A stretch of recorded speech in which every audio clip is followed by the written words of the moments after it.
নমস্কার বন্ধুরা, শুভ বিবাহের আজকের পর্ব নিয়ে আমি চলে এসেছি তোমাদের সামনে। তো চলো বাংলা সিরিয়াল সমাচারে তোমাদের স্বাগত জানিয়ে আজকের পর্ব আমি শুরু করছি। দেখা যাচ্ছে পুজোর এখানে অনেক লোকজন চলে এসেছে।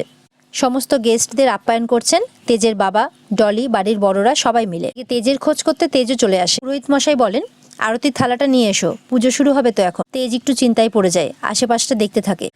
একজন বলে ওঠেন, প্রতি বছর তো বিক্রমজিৎ বাবু আর ওনার স্ত্রী একসঙ্গে মিলে মূর্তির প্রাণ প্রতিষ্ঠা করেন, তাই এবার তো তেজ বাবার নতুন বউ এসেছে, তাদের বৌমণি, তারা জোড়ায় এসে আজকে পুজোটা সারবে না? কাননবালা দেবী তখন বলেন, না, সুধা এখানে আসবে না, দাদুভাই একাই আরতি করবে। যাও দাদুভাই, আরতির থালা নিয়ে এসো। তেজ মনে মনে বলতে থাকে, কোথায় সুধা, উনি কি তাহলে আমার কথা রাখবেন না? ঠাম্মি বলে, কি হলো দাদুভাই, যাও আরতির প্রদীপ আনো। এদিকে তেজ মনে মনে ভাবতে থাকে যে যখন সমস্ত আশা ছুটে গেছিল তখন সেই আশার মধ্যেও আলো জাগিয়েছিলেন সুধা।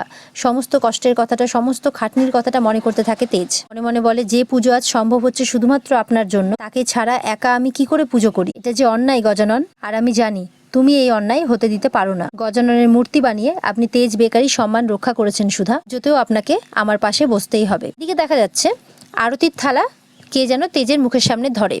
তেজ তো মনে করে সুধা। যখনই সুধা বলে তখন দেখে ইমন শাড়ি পরে সাজসজ্জায় সজ্জিত হয়ে চলে এসেছে তেজের পাশে আরতির থালা নিয়ে। ইমন বলে, নাও পুজোটা এবার শুরু করো।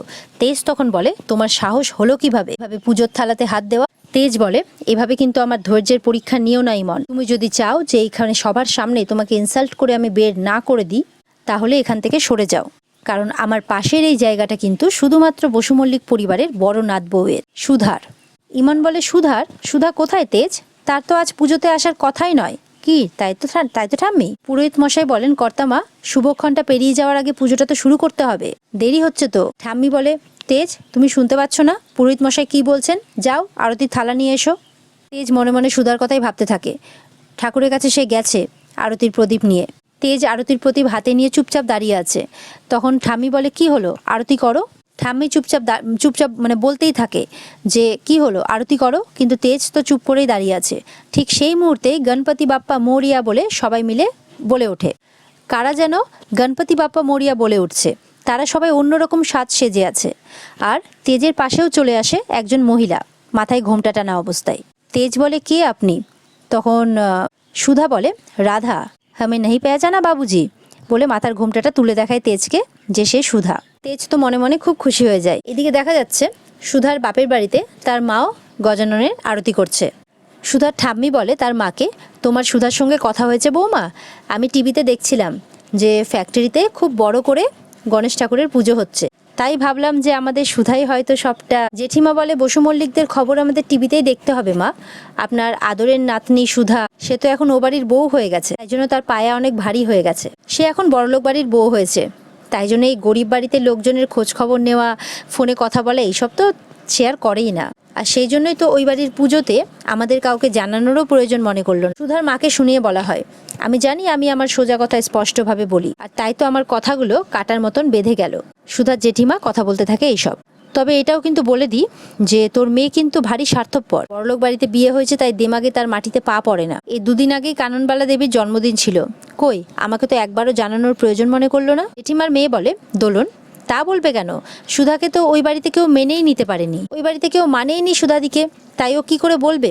তোমরা তো আমার কথা কেউ শুনছিলেই না। যাও খোঁজ নিয়ে দেখো, এতদিনে হয়তো সুধা দিদির ডিভোর্সের ব্যাপারটা ওই বাড়িতে জেনেও গেছে।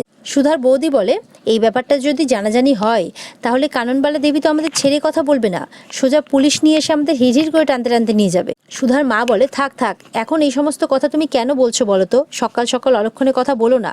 ঠাম্মি বলে, ছেড়ে দাও ছোট বৌমা, এটা তো ওদের কাজ। পরনিন্দা পরচর্চা ছাড়া এরা কি শিখেছে?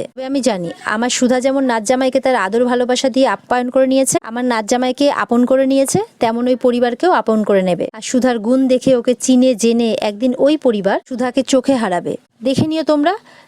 দেখা যাচ্ছে সেই সময় সুধার বাড়িতে এসে উপস্থিত হয়েছে তেজের মেজো কাকু, সঙ্গে তরিতাও। মেজো কাকু বলে, এদের কিভাবে টাইট দিতে হয় সেই উপায় আমার জানা আছে। মনে হচ্ছে একজন ব্যাংকের কোনো লোককেও ধরে নিয়ে এসেছে সঙ্গে। আর এদিকে দেখা যাচ্ছে গজাননের আরতি শুরু হয়ে গেছে। তেজ আর সুধা একসঙ্গে আরতি করছে। তেজ যে আরতির প্রদীপটা ঘোরাচ্ছে, সেখানে সুধাও খুব সাবধানে নিজের হাতটাও দিয়ে রেখেছে যাতে কেউ বুঝতে না পারে। দেখা যাচ্ছে বিজিত, ঝিনুক, বিচ্ছু, কেয়া এরা সব সেজে আছে সুধার মতো একই সাথে, যাতে কেউ বুঝতে না পারে। তেজ বলে, আমি জানতাম আপনি ঠিক আসবেন।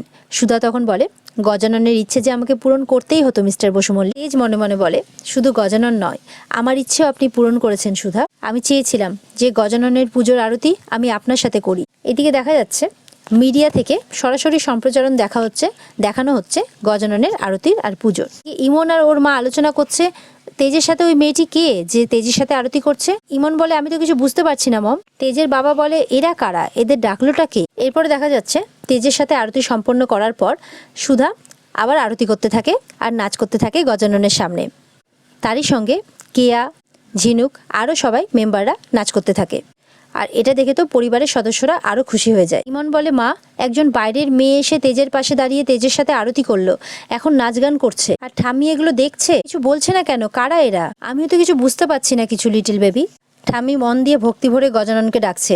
দেখা যাচ্ছে গজাননের আশীর্বাদী ফুল নিচে পড়লো, তার মানে গজানন পরিবারকে আশীর্বাদ করেছেন। নাচ কমপ্লিট হলে সবাই নাম করতে থাকে, অসাধারণ, খুব ভালো হয়েছে, ঠাম্মিও। ইমন বলে, না না, আমাকেই দেখতে হবে। যেই সুধার ঘুমটা উঠাতে যাবে অমনি হন্তদন্ত করে হেঁটে আসার সময় ঝিনুক তার পাটা এগিয়ে দেয়, আর সেই পায়ে হোঁচট লেগে ইমন মুখ থুবড়ে পড়ে যায়। তারপর লিটিল বেবি বলে ডেকে ওঠে তার মা, এসে ইমনকে ওঠাতে থাকে। তুমি ঠিক আছো তো লিটিল বেবি? ইমন বলে, হ্যাঁ, ওই সব ইচ্ছে করে করেছে মা, সব ইচ্ছে করে করেছে, আর তাছাড়া শাড়ি টাড়ি পরার অভ্যেস আছে নাকি আমার? সুধা মন দিয়ে গজাননের সামনে গজাননের পুজো করছে। ঠাম্মি পেছন থেকে এগিয়ে আসে খুশি মনে, বলে, তুমি কে গো মেয়ে? সুধা ঘোমটাটা বড় করে টেনে দেয়। তেজও সুধার পাশে চলে আসে যাতে কোনো কিছু বুঝতে না পারে ঠাম্মি। সুন্দর করে গজাননের পুজো করলে। সুধা বলে, মি কাই মানতো। তখন ঠাম্মি বলে, তুমি বাংলাতে বলো মা। কে তুমি? খুব দেখার চেষ্টা করে ঠাম্মি সুধার মুখটা, কিন্তু সুধা তত করেই মুখের ঘোমটাটা নামিয়ে চুপ করে দাঁড়িয়ে আছে। তো একবার ঠাম্মির দিকে দেখে, একবার সুধার দিকে দেখে, আর এদিকে কেয়ারাও বলা বলি করছে, কে আর ঝিনু। ঠাম্মি যদি দিদিকে চিনে ফেলে তাহলে আনন্দের মুহূর্ত তো দুঃখের মুহূর্ত হয়ে যাবে। মেজো কাকু বাড়িতে আসতেই এদিকে দেখা যাচ্ছে, বলে, আপনারা খুশি হননি? সুধার মা তো চুপ করে আছে। সুধার জেঠিমা বলে, না না, আসুন আসুন, আসলে গরিবের ভিটেতে আপনাদের পা পড়েছে তো আমরা আসলে ওটাই ভাবছিলাম যে এত বড় পুজো আপনারা এখানে আসলে আমাদের তো নেমন্তন্ন করেননি, হয়তো ভুলে গেছেন এত কাজের চাপে। আমরা সেটাই ভেবেছিলাম যে হয়তো নেমন্তন্ন করতে এসছেন আমাদের। আপনারা বসুন, আমি একটু চা মিষ্টি নিয়ে আসছি। সরিতা বলে, নিমন্ত্রণ আর আপনাদের? এটা শুনে তো সবাই একটু অবাক হয়ে যায়। তখন মেজো কাকু বলে, আপনারা তো দেখছি কুয়োর ব্যাঙ হয়ে সমুদ্রে ঝাঁপ দেওয়ার স্বপ্ন দেখছে। তরিতা বলে, আপনারা ভাবলেন কি করে যে ঠাম্মি আপনাদের মুখ দেখবে? তখন সুধার মা বলে, কি বলছো মা, এসব কি বলছো, কিছু বুঝতে পারছি না। তরিতা বলে, কেন, সত্যিটা মেনে নিতে বুঝি কষ্ট হচ্ছে? আর মা বলে, আমরা কিছু বুঝতে পারছি না। মেজো কাকু তখন বলে, বোঝাতেই তো এসেছি, আপনাদের উপর বসু মল্লিক পরিবার প্রতারণার মামলা করেছে। এটা শুনে তো সবাই খুব অবাক হয়ে যায়। জেঠিমা বলে, প্রতারণা? কিসের প্রতারণা? সুধার মা বলে, আমরা তো কোনো টাকা নিতে চাইনি। তখন মেজো কাকু বলে যে, হ্যাঁ, মুখ ফুটে চাননি হয়তো, কিন্তু আবেভাবে বুঝিয়ে দিয়েছে। আমাদের মাও তখন এতগুলো টাকা বের করে আপনাদেরকে দিয়ে দিলে, তারপরে আপনার মেয়ে একটু সেবা যত্নের ভান করে একটু ভালো দেখিয়ে তেজকে চাপ দিয়ে 30 লক্ষ টাকা আপনাদের বাড়ি বাঁচানোর জন্য নিয়েছে। আপনাদের উপর তেজ বসু মল্লিক এবং বসু মল্লিক পরিবার প্রতারণার অভিযোগ এনেছে। সুধার মা বলে, তখন জামাই? এদিকে ইমন বলতে থাকে, যেখানে সব ইভেন্ট হাউস হাত তুলে নিয়েছে, কোনো কর্মচারী কাজ করতে চাইছে না এই দুর্যোগে, রাতারাতি এত সুন্দর ডেকোরেশন, এত সুন্দর অ্যারেঞ্জমেন্ট, তার মধ্যে পারফর্মারদের অ্যারেঞ্জ করা, এসব কি করে করলো বলো তো? ইমন বলে, না না, সামথিং কিছু একটা গোলমাল আছে মা, আমি বলে দিচ্ছি। ঠাম্মির সামনে, মিডিয়ার সামনে, সবার সামনে আমি ক্ষমা চাইলাম, আর এখন আমার চোখের সামনে এত সুন্দর অ্যারেঞ্জমেন্ট হয়ে পুজো হচ্ছে, আমি এটা মানতে পারছি না মম। দৌড়ে সুধার কাছে যাই, ন্যাংরাতে, এই মেয়ে তুমি কে? তেজ বলে, সেটা তোমায় জানাবো কেন?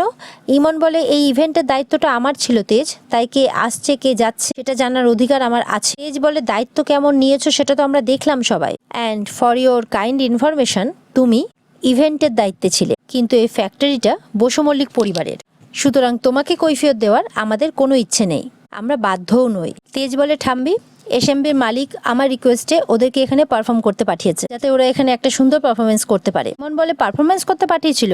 আর এই মেয়েটা তো তোমার গায়ের উপর পড়ে গিয়ে একদম পুজোটাই করে ফেললো, তোমার সাথে গজাননের আরতিও করে ফেললো। তেজ বলে, তাতে তোমার কি এসে যায়? ইমন বলে, এত সাহস কে দিয়েছে তোমায়? কোন সাহসে তুমি মূর্তির কাছে গেছো? সুধা বলে, নাহি মূর্তি নাহি, উসমে ঈশ্বর বসতা হে, তো ঈশ্বর তো সবার, তাই না ম্যাডাম? তেজ তখন মনে মনে বলতে থাকে, এই রে, হিন্দি বলতে গিয়ে তো উনি দেখছি একবারে গোলমাল করে দেবেন, আমাকেই দেখছি ম্যানেজ করতে হবে। তখন ইমনের কাছে গিয়ে তেজ বলে, কেন যাবেন না আমায় একটু বলবে ইমন? তুমি বোধহয় ভুলে যাচ্ছ যে এই পুরো ব্যাপারটা ওনার জন্যই সম্ভব হয়েছে। ঠাম্মি বলে, একদম ঠিক তাই, তোমাকে দায়িত্ব দেওয়া হয়েছিল ঠিকই, কিন্তু তোমার কাজের অক্ষমতা দেখে বুঝে গেছি আমি। তেজের বাবা বলে, হ্যাঁ ওই মুখেই কালি হ্যান কারেঙ্গা ত্যান কারেঙ্গা, কাজের সময় যেন একটা মাছিও মারতে পারে না। তেজের বাবা বলে, এই হচ্ছে তোমার হাল নিয়ম। তখন ইমন বলে, নিয়ম না ইমন, আমার নাম ইমন হালদার। তেজের বাবা বলেন, আরে নাম ঠিক করে বলে কি হবে, আগে কাজটা ঠিক করো। তেজের বাবার কথা শুনে তো বাকি সবাই মনে মনে হাসতে থাকে। ইমনের মাথাটা নত হয়ে যায়। ঠাম্মি বলেন, গজানন আমার পুজো নিয়েছেন, আর গজানন আমাদের সবার পুজো নিয়েছেন, আমাদের বাড়ির পুজো গ্রহণ করেছেন, আর গজানন আমাকে সেই ইঙ্গিত দিয়েছেন। আর আমি তোমাদের সবার কাছে কৃতজ্ঞ মা। তোমাদের ইভেন্ট কোম্পানির মালিক, তাকে বলবে আমি নিজে তার সঙ্গে দেখা করতে চাই। সুধা তেজ তো পুরো বিপাকে পড়ে যায়। আমি বলে, তাকে আজ সন্ধেবেলায় আমি ডেকেছি, বলবে। তেজের বাবা বলে, হ্যাঁ মা, নাচ গান করে একদম জায়গাটা ভক্তিরসে ভরিয়ে দিয়েছে। তা মা তুমি কে? তেজের বাবা বলেন, মানে জিজ্ঞেস করছি তোমার নাম কি মা? সুধা বলে, হে গজানন, আজ তোমার সামনে দাঁড়িয়ে আমি মিথ্যের আশ্রয় নিতে বাধ্য, তুমি আমাকে ক্ষমা করে দিও। রাধা। এটা শুনে তো তেজের বাবা অবাক হয়ে যায়। তেজের ছোটকাও। তেজ সুধার দিকে তাকিয়ে থাকে। সুধাও কি করবে কিছু বুঝে পায় না। আর এখানে আজকের পর্ব শেষ হয়ে যায়। তো বন্ধুরা, পর্ব ভালো লেগে থাকলে অবশ্যই লাইক, কমেন্ট আর সাবস্ক্রাইব করে দেবে। দেখা হচ্ছে তোমাদের সাথে আগামীকালকে এরকমই শুভ বিবাহের এক মজার এপিসোড নিয়ে। ততক্ষণ সবাই ভালো থেকো।